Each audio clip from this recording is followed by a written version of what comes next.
Terima kasih Mas Ade Armando dan para panelis yang lain. Saya membagi bahasan saya dalam 3 bagian. Bagian pertama saya akan mengomentari hasil survei dari Bung Saiful Mujani. Kemudian bagian kedua saya akan bahas tentang demokrasi di masa pandemi COVID-19 dan dampaknya. Kemudian yang ketiga terakhir itu adalah saya ingin mengantisipasi kira-kira ke depan ini demokrasi sesudah pandemi ini selesai, yang diramalkan oleh WHO akan selesai dalam kurang dari 2 tahun, berarti paling lambat 2022. Nah, demokrasi kita selanjutnya ke depan itu seperti apa? Itu bagian yang ketiga. Nah, saya mulai dengan bagian yang pertama. Saya kira pandemi COVID-19 ini kurang lebih harus dihadapi seperti menghadapi keadaan perang. Artinya, yang diperlukan adalah tindakan-tindakan yang sangat decisive dan cepat. Pada saat yang seperti itu, kita harus mendengarkan otoritas. Masyarakat harus mendengarkan otoritas. Nah, otoritas yang pertama, karena ini adalah pandemi kesehatan publik, otoritas yang pertama adalah para ahli epidemiologi dan ahli kesehatan publik. Mereka yang harus didengarkan. Kemudian yang pertama-tama harus mendengarkan otoritas kesehatan publik itu sebenarnya pemerintah.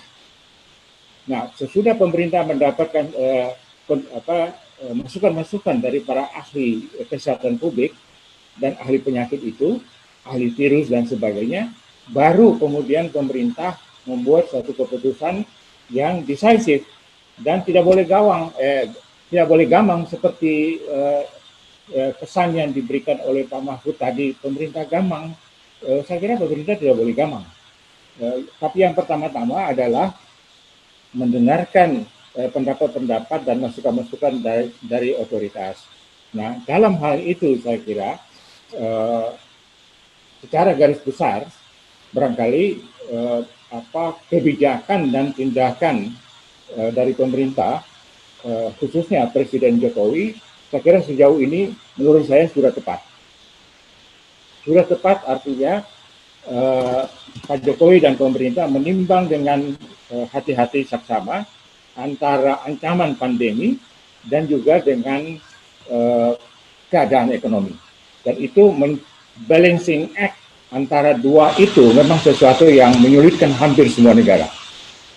Ada cara-cara yang sangat keras seperti negara-negara yang kecil penduduknya, New Zealand, Thailand, kemudian Jerman yang penduduknya di bawah 75 tahun, itu mereka dengan tegas mencoba untuk menyelesaikan pandemi COVID-19 ini dengan mengorbankan ekonomi. Tapi negaranya kecil, penduduknya kurang dari 75 juta.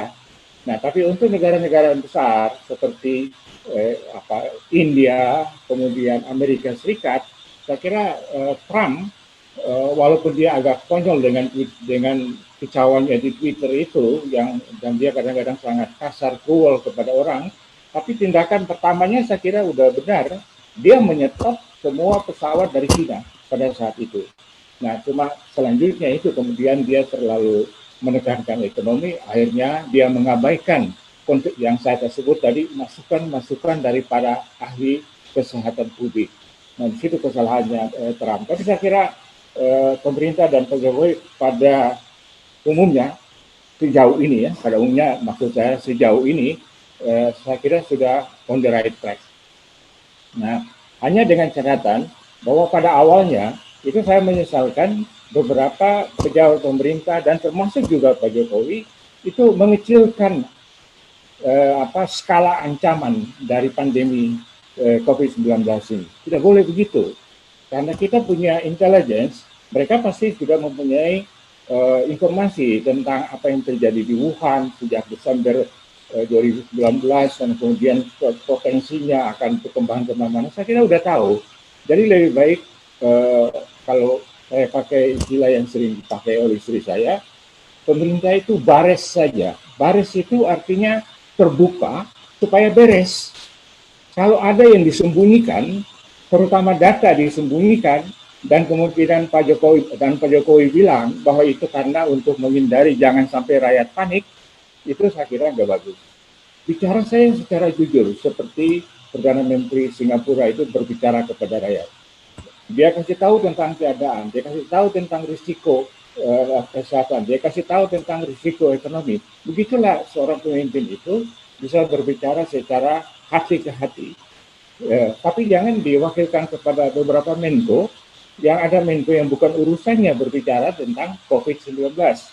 Mestinya kan COVID-19 ini bidangnya Menko Pembangunan Manusia dan Kebudayaan itu kan. Tapi ada Menko-Menko lain yang berbicara sehingga akhirnya simpang siur. Nah, di situ bukan hanya kegamangan terjadi pada pemerintah, tapi kegamangan dan kelalaian dari pemerintah untuk berbicara secara jujur itu menimbulkan kebingungan dalam masyarakat. Kan itu nggak bagus. Ini satu pelajaran yang berharga untuk ke depan. Tapi untungnya Pak Jokowi dan pemerintah, terutama Pak Jokowi, dengan cepat merubah cara-cara itu dan mulai terbuka. Walaupun sampai hari ini ada laporan dari kantor berita Reuters bahwa sebenarnya kematian COVID itu sekitar 20.000, 3 kali atau 4 kali dari jumlah yang dilaporkan oleh pemerintah. Dan mereka mempunyai data investigasi yang cukup mendalam, dan saya kira kalau benar itu, nah sekali lagi disayangkan karena pemerintah tidak bares dengan rakyat, berbicara terus terang tentang apa adanya, dan kecenderungan pemerintah juga saya lihat menganggap rakyat itu anak-anak yang mudah panik dan mudah marah gitu. Nah, sehingga ini harus dieman-eman, orang Jawa bilang dieman-eman, dijaga-jaga jangan sampai mereka panik dan mereka ngamuk. Nah, itu juga pertimbangan yang kemudian dipakai oleh Pak Jokowi dan pemerintah untuk tidak memberlakukan lockdown secara total. Tapi saya kira dalam hal lockdown ini setengah saya setuju dengan Pak Jokowi, setengah tidak. Setengah yang saya setuju dengan Pak Jokowi adalah, saya kira Pak Jokowi mengetahui dengan persis bahwa ekonomi rakyat kita yang terbanyak adalah ekonomi kelas bawah yang sangat tergantung pada pendapatan sehari-hari. Kalau mereka nggak kerja 1 hari nggak makan, dan kalau di lockdown secara total, memang itu akan menimbulkan kehebohan dan bisa juga ada antisipasi keamanan. Saya dengar Pak Jokowi mengantisipasi keamanan, jangan sampai rakyat ribut dan kemudian terjadi kekacauan. Jadi saya kira pada titik itu saya setuju, betul, bahwa yang paling kena COVID-19 ini adalah rakyat kecil. Kelas bawah yang bukan hanya berpotensi kena COVID, tapi berpotensi tidak punya nafas sehari-hari. Dan dengan hati-hati saya lihat kemudian kebijakan Pak Jokowi itu mengarah pada lockdown secara terbatas dan terfokus pada daerah yang memang benar-benar zona merah. Saya kira itu sudah sangat tepat. Dan kemudian pada saat Jokowi diwawancara oleh Mata Najwa, kemudian muncul istilah pulang kampung dan mudik. Nah, saya kira di situ malah saya setuju sekali dengan Pak Jokowi bahwa memang itu beda. Orang pulang kampung itu artinya karena dia tidak berhasil atau tidak punya pekerjaan lagi di kota, ya dia pulang, dia cari nafkah itu pulang kampung for good gitu, untuk seterusnya. Tapi orang mudik, dia akan balik. Nah, walaupun saya setuju dalam hal itu, tapi waktu itu saya ingatkan di Facebook bahwa sebenarnya ini ada aspek yang merugikan. Kalau orang mudik itu dilarang pulang, orang pulang kampung boleh, maka yang dibawa ke daerah itu adalah penganggur-penganggur tanpa duit.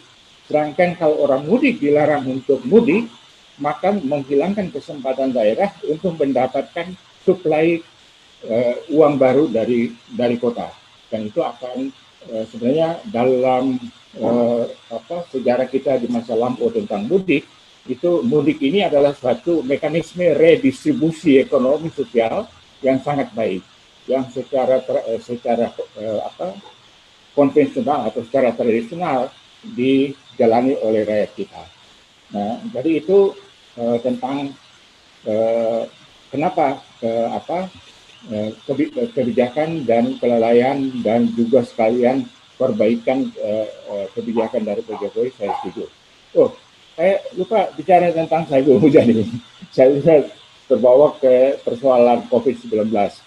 Saya kira seperti yang saya pernah sampaikan di kantor Saiful Mujani di daerah Jakarta Pusat itu, saya waktu itu usulkan supaya data yang disampaikan dari hasil survei itu jangan sekedar data statistik deskriptif, tapi harus dikejar dengan statistik induktif, yaitu dengan melakukan per step. Singkatnya, harus mampu menjawab why and how. Tidak hanya distribusi presentasi yang sebenarnya sangat biasa sekali gitu. Saya ingin Saiful Mujani ini lebih jauh lagi, yaitu meng-cross step untuk mengetahui why dan how-nya, dan itu disampaikan kepada masyarakat. Oke, saya kira saya sudah selesai dengan bagian yang pertama.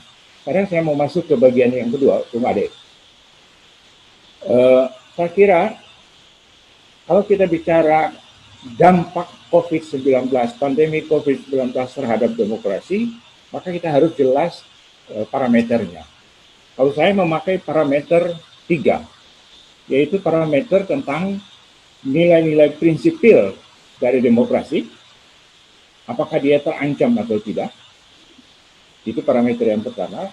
Kemudian parameter yang kedua adalah lembaga-lembaga demokrasi. Apakah lembaga-lembaga demokrasi berjalan sesuai seperti yang diharapkan dalam suatu demokrasi yang working democracy gitu, atau tidak. Kemudian yang ketiga, pada tingkah laku politik. Apakah tingkah laku politik dari parpol atau dari politisi atau dari pihak tertentu itu sesuai dengan nilai-nilai demokrasi yang tadi itu. Nah, saya mulai dengan nilai-nilai demokrasi. Saya kira dalam demokrasi itu yang paling penting itu adalah adanya kontestasi. Inti dari sistem demokrasi itu kontestasi dari ide-ide, kontestasi dari kekuatan elektoral dan seterusnya. Nah, kalau tidak ada kontestasi, maka sukar untuk disebut itu satu demokrasi. Nah, saya melihat sejak dari Pilpres 2019, kalau 2016 itu saya melihat masih ada kontestasi. Karena itu saya dukung Pak Jokowi penuh pada saat itu. Ikut-ikut melakukan deklarasi sama-sama dengan Menko Maritim itu, Pak Luhut ya. Waktu itu 2016 saya melihat ada kontestasi, tapi sesudah masuk 2019 saya melihat makin pudar itu kontestasi. Apa itu kontestasi? Itu artinya ada kesempatan kepada pihak-pihak lain, misalnya dalam mengajukan calon presiden. Dengan partai koalisi yang pendukung Jokowi melakukan manuver-manuver politik dengan presidential threshold, itu sama saja dengan mengatakan bahwa mereka yang menentukan siapa yang akan menjadi lawan dari Jokowi. Dan mereka memilih dengan sadar bahwa lawan yang kita pilih dan beri kesempatan dan tidak boleh ada lawan lain itu adalah Prabowo. Mengapa? Karena dia sudah pernah dikalahkan pada 2016 ya. Dan 14. 14 dan mungkin bisa dikalahkan lagi pada 2019. Nah, cara-cara menjegal dan mencegah munculnya calon-calon presiden itu saya kira bukan suatu iklim kontestasi yang sehat. Kemudian yang kedua tentang kontestasi ini, mestinya sesudah pemilu 2019 itu saya ingin melihat di DPR itu ada kekuatan oposisi yang kuat dan dengan argumen-argumen yang kuat membahas secara detail kritis tentang semua kebijakan pemerintah. Kelihatannya tidak, karena hampir semua partai politik kecuali ada 3 parpol kalau saya tidak salah itu berada di seberangnya partai-partai koalisi pendukung Jokowi. Jadi kekuasaan mayoritas itu begitu mutlak dan tidak menimbulkan kontestasi. Saya tidak melihat misalnya apa Komisi 1 misalnya membahas secara detail tentang langkah-langkah kebijakan yang perlu dilakukan oleh pemerintah dan seharusnya dilakukan oleh pemerintah, sehingga ada satu tandingan gagasan tentang cara-cara menangani COVID-19. Tidak muncul sama sekali. Ya, nah itu tentang nilai-nilai yang paling dasar, yaitu kontestasi. Yang kedua adalah transparansi. Transparansi itu sama sekali tidak ada dalam penanganan COVID-19 ini. Publik sebagian besar curiga dan tidak percaya pada data yang disampaikan oleh pemerintah. Ya, sekarang sudah diganti lagi lembaga, tidak apa-apa. Tapi sebaiknya itu orang-orang yang mengumpulkan data dan mengolah data itu benar-benar orang-orang yang kata Mas Vermon tadi, orang-orang yang secara teknokratik mempunyai kemampuan yang profesional untuk itu. Nah, sejauh mereka yang mengumpulkan dan mengolah dan kemudian yang menyampaikan ke publik, tidak perlu orang-orang teknokratik itu. Sebaiknya yang menyampaikan ke publik itu adalah Pak Jokowi sendiri, seperti Perdana Menteri Singapura itu, berbicara langsung kepada rakyat. Sampaikan keadaan yang sebenarnya itu begini, keadaan public health begini, keadaan pandemi 19 itu begini, dan kita harus ikat tali pinggang atau apa dan seterusnya. Tapi kelihatan bahwa di situ ada strong leadership dari Pak Jokowi yang dia tunjukkan justru pada saat-saat yang sangat gawat seperti pada pandemi 19 ini. Saya itu butuh sesuatu yang bisa dipegang. Ya, pada dasarnya saya kira rakyat Indonesia itu rakyat yang patuh kepada pemimpin. Yang ngomong kan, yang tidak mau pakai masker itu kan di Barat, di mana mereka sangat menekankan freedom, personal freedom, individual freedom. Tapi freedom pada saat gawat yang mirip keadaan perang seperti COVID-19 tidak bisa. Itu harus tunduk pada otoritas public health, harus tunduk pada otoritas pemerintah. Kalau pemerintah menganjurkan untuk memakai masker, mencuci tangan, dan kemudian menjaga jarak, dan seterusnya. Itu tidak ada, saya kira dalam hal-hal yang sangat berbahaya begitu, itu tidak boleh ada keraguan di dalamnya. Kalau dalam bahasa Islam yang saya sering kutip adalah la raiba fihi, tidak ada keraguan di dalamnya. Kalau otoritas publik, kesehatan publik bilang begitu. Kalau otoritas pemerintah yang sudah mendengar masukan otoritas publik mengatakan begitu. Jangan coba-coba untuk melawan. Tapi rakyat kita tidak melawan sebenarnya, patuh. Yang kurang itu, ini adalah bagian yang berikutnya dari nilai, yaitu dalam demokrasi ada nilai accountability. Accountability artinya pemerintah, penguasa harus mempertanggungjawabkan kekuasaan yang diserahkan kepadanya untuk mengelola masyarakat. Nah, dan itu harus dilakukan secara baik sampai pada tingkat pelaksanaan di lapangan. Yang saya lihat, sudah lockdown secara terbatas itu, tapi orang masih bisa bepergian dengan rapid test yang seolah-olah, kalau istilahnya Gus Dur itu, rapid test yang sebenarnya nggak, bahasa pergaulan anak Jakartanya, nggak aksi sama sekali, nggak efektif sama sekali, kemudian dipakai untuk bisa bepergian, dan kemudian itu dimanfaatkan oleh perusahaan penerbangan, oleh perusahaan untuk mengambil untung dari situ. Nah, saya kira cara mengelola, jadi ini persoalan tata kelola yang berhubungan dengan accountability. Nah, cara mengelola yang seperti itu sama sekali tidak profesional.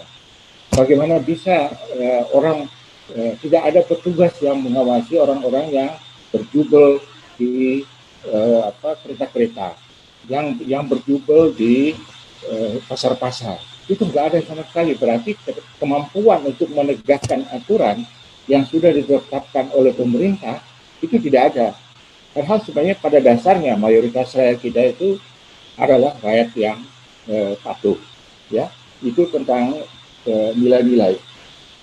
Nah, Eh, saya sekarang masuk ke bagian kedua dari yang bagian kedua besarnya yaitu tentang lembaga. Nah, kalau kita mengatakan bahwa demokrasi itu terancam, kita lihat pada lembaga-lembaga demokrasi. Pertama, apakah pers bebas?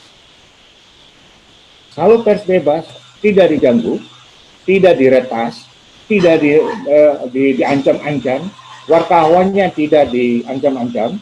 Kalau pers bebas begitu, nah itu berarti demokrasi tidak terancam. Tapi beberapa peristiwa yang terjadi belakangan ini tidak menunjukkan hal yang seperti itu. Kelihatannya tidak selamanya pers itu bisa bebas menyampaikan sesuatu dengan seadanya. Itu di satu pihak. Nah, di pihak yang lain ada media-media pers yang sebenarnya seperti media hubungan masyarakatnya pemerintah. Nah, itu juga nggak bagus untuk suatu demokrasi yang menekankan kontestasi antara gagasan-gagasan yang ada dalam masyarakat. Yang kedua tentang lembaga ini adalah mestinya seperti kata almarhum Presiden Habibie, dalam negara demokrasi yang bekerja, working democracy, tidak boleh ada tahanan politik. Sama sekali tidak boleh ada tahanan politik, menurut almarhum Presiden Habibie. Tapi di kita ada, yaitu para warga Papua yang menyampaikan pendapat dan aspirasinya. Mereka ditahan dan mereka diadili. Nah, untungnya lagi ini pada saat-saat terakhir pemerintah sadar potensi meledak dari kasus yang seperti itu, sehingga mereka kasih hukuman yang sangat ringan yang sebenarnya langsung bebas. Tapi kan sudah sempat ditahan dari tahanan politik. Menurut almarhum Presiden Habibie, yang ada dalam penjara hanya penjahat, para kriminal, bukan lawan politik. Nah, itu masih terjadi. Nah, apakah itu diakibatkan oleh kondisi pandemi COVID-19? Saya kira tidak. Ini sudah terjadi sejak sebelum pandemi COVID-19. Dan sebaiknya saya kira pemerintah, Pak Menko Polhukam ada di sini, mungkin sebaiknya mencari satu solusi yang yang bermartabat dan beradab untuk Papua. Kalau tidak, nanti kita akan terus mendapat kritik dari dunia internasional bahwa kita tidak menjalankan konstitusi kita secara konsisten. Nah, itu yang lembaga yang kedua. Lembaga yang ketiga adalah tentang peranan tentara dan polisi di dalam demokrasi. Kalau pada saat polisi masih dipimpin oleh Pak Kapolri yang sekarang jadi Menteri Dalam Negeri, Pak Tito, itu dia punya gagasan tentang polisi demokrasi.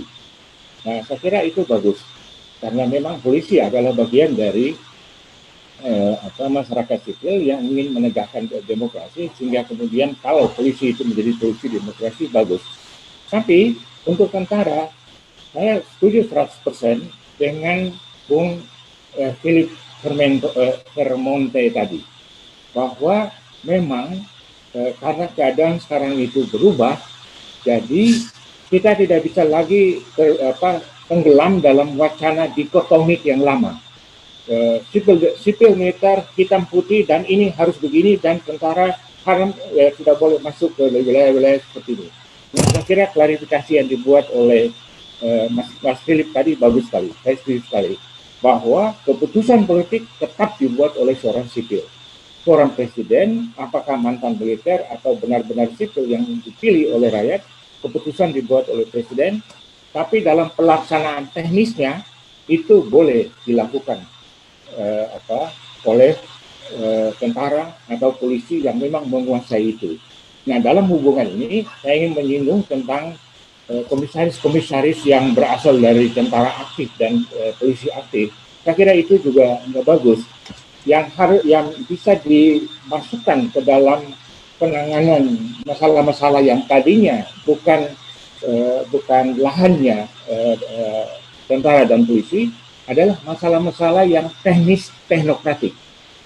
Masalah-masalah yang teknis teknokratik saya kira sah dan setuju sekali dengan Perdana Menteri New Zealand itu yang sekarang kata Philip meninjau kembali format dari tentara supaya mereka juga bisa membantu pada hal-hal yang memang merupakan bencana di masa modern ini, terutama bencana-bencana yang diakibatkan oleh kerusakan lingkungan, dan itu memang dahsyat itu. Nah, sehingga perlu penggerahan kekuatan dari satu bangsa secara menyeluruh sesuai dengan tempatnya. Keputusan tetap di tangan sipil, tapi pada pekerjaan-pekerjaan teknis teknokratik bisa tentara, bisa polisi.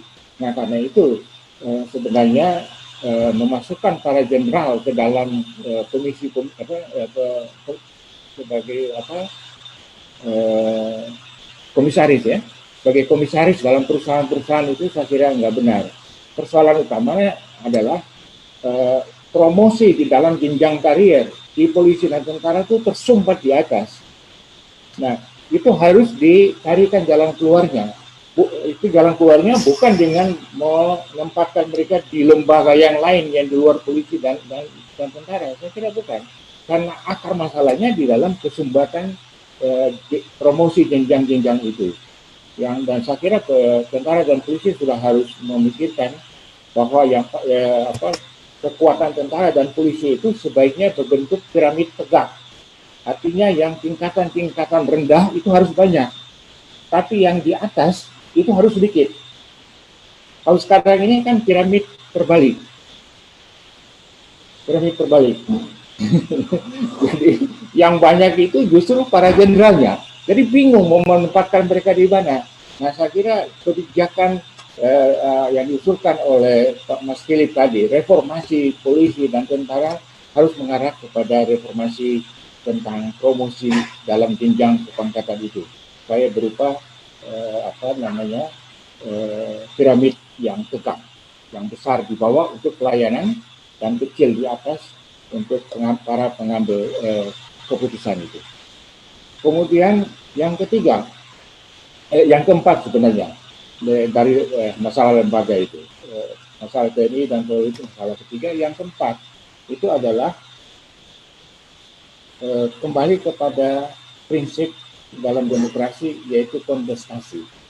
Saya sangat galau waktu membaca di medsos dan juga di link-link berita itu bahwa ada parpol besar mengusulkan supaya dalam pilkada yang akan datang dan berpotensi katanya sekitar 23 pilkada itu hanya ada kandidat tunggal. Jadi berarti melawan kota kosong.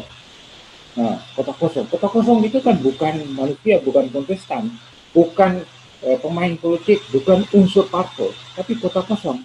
Nah, kalau itu sampai dijalankan dan itu diusulkan oleh sebuah partai besar yang punya kemampuan untuk ngumpul-ngumpul partai-partai lain dalam suatu koalisi yang besar, nah itu sangat menguatkan, sangat mengkhawatirkan demokrasi di masa yang akan datang. Kalau mulai pada pilkada itu hanya ada calon tunggal dan kemudian melawan, itu bukan demokrasi, tidak ada kontestasi itu sama sekali membonsai demokrasi. Nah, itu saya kira tidak boleh dibiarkan. Tidak boleh dibiarkan itu terjadi.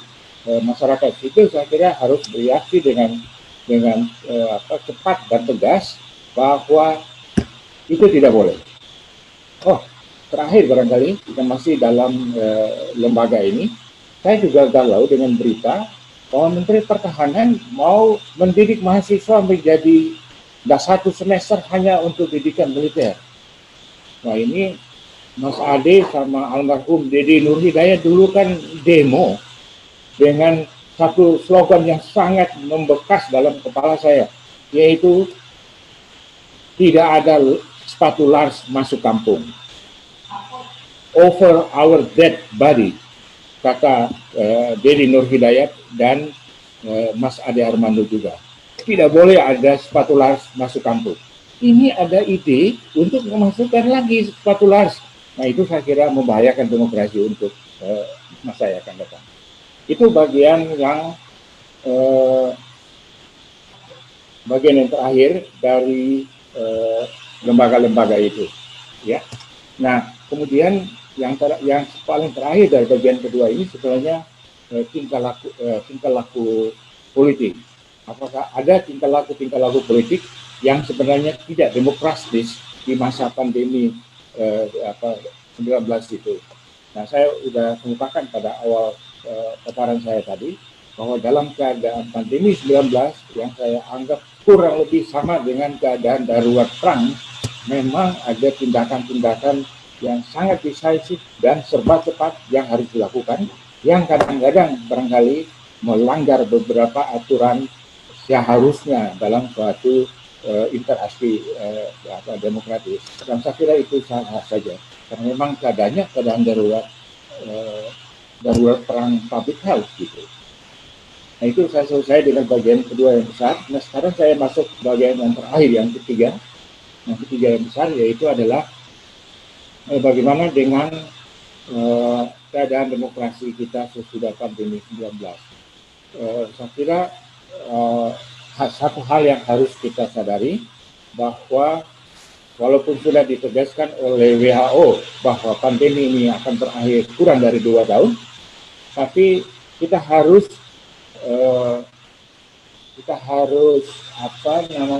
sadar sesadar-sadarnya bahwa yang berhenti itu wabahnya, pandeminya, kalaupun berhenti dalam tempo 2 tahun. Tapi virus tetap ada. Dia tetap ada dalam kehidupan kita. Mengapa dia tetap ada? Karena virus-virus yang tadinya di satwa liar, dirusak lingkungannya, dirusak habitatnya, mereka keluar dari sarangnya, terutama di Cina, karena mereka memakai satwa-satwa liar itu untuk obat dan untuk menambah tenaga energi. Nah, itu sudah dirusak. Akhirnya satwa yang tadinya hidup di habitat satwa liar sudah masuk ke dalam habitat manusia. Nah, itu adalah ulah dari kita sebagai manusia secara global, secara keseluruhan. Bukan hanya di China yang yang menggunakan satwa liar untuk obat dan untuk penambah energi. Di daerah Indonesia Timur dan Indonesia Barat juga ada suku-suku yang seperti itu, yang menggunakan satwa liar untuk dimakan atau untuk menambah energi. Jadi jangan bermimpi tentang kita bebas sama sekali dari virus.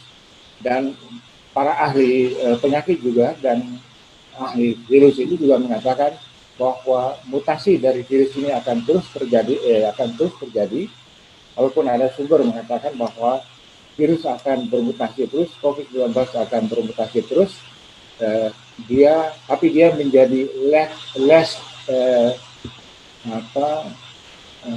tidak membunuh, ya.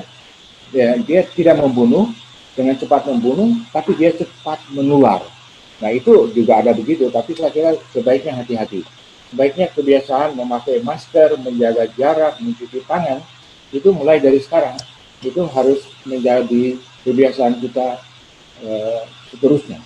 Jangan hanya pada masa pandemi, karena virus ini akan tetap ada di sini.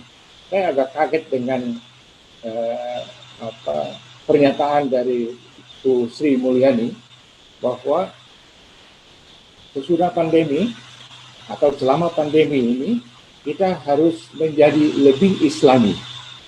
Memang sebagai pejabat publik sebenarnya dia tidak boleh mengangkat-angkat hanya secara partisan, gitu, hanya satu agama tertentu, tidak boleh sebenarnya.